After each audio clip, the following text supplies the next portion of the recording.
Digital পর্দা থেকে আমি শাফিল ইসলাম রকি। বিএনপির ৪৭তম প্রতিষ্ঠা বার্ষিকী আর এই ৪৭তম প্রতিষ্ঠা ৭ দিনের আয়োজনে বিভিন্ন কর্মসূচি পালন করছে দলটি। কৃষক দলের আয়োজনে আজকে আপনারা দেখতে পাচ্ছেন আবার পিছের শত শত নেতাকর্মী। মূলত আজকের যে আয়োজনটি ছিল সেটি হচ্ছে ১ লক্ষ তালের বীজ বপন এবং আত্রাই নদীতে ১১০ কেজি মৎস্য উপমুক্তকরণ।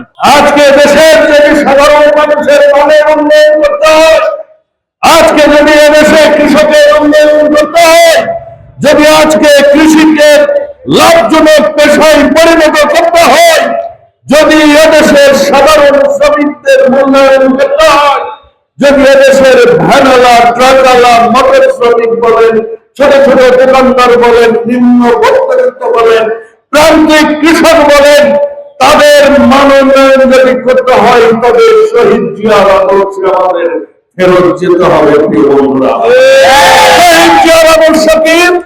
শহীদ জিয়ার আদর্শ হচ্ছে সাধারণ মানুষের জন্য কাজ করা, সাধারণ মানুষের পাশে থাকা, সাধারণ মানুষের পক্ষে কথা বলা, উন্নয়নের বিরুদ্ধে জেগে ওঠা, উন্নয়নের প্রতিবাদ করা, সৎ কাজের আদেশ দেওয়া, অসৎ কাজের নিষেধ করা, দেশ গড়ার কাজে নিজেকে নিয়োজিত করা, এই হচ্ছে শহীদ প্রেসিডেন্ট জিয়াউর রহমানের আদর্শ।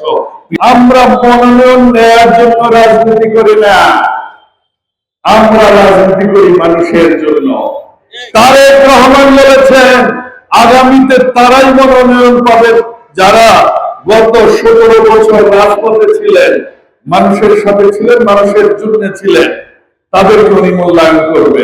ইনশাআল্লাহ আগামীতে আপনাদের পছন্দের প্রার্থীকে তিনি মনোনয়ন দিবেন বলে আমি বিশ্বাস করি। বন্ধুরা, যদি বাধ্য হয় আজকের এই প্রলয়ের আয়োজন, তবে দেখা হবে রাজপথে, কথা হবে স্বাধীনতার সংগ্রাম রক্ষা আন্দোলনে।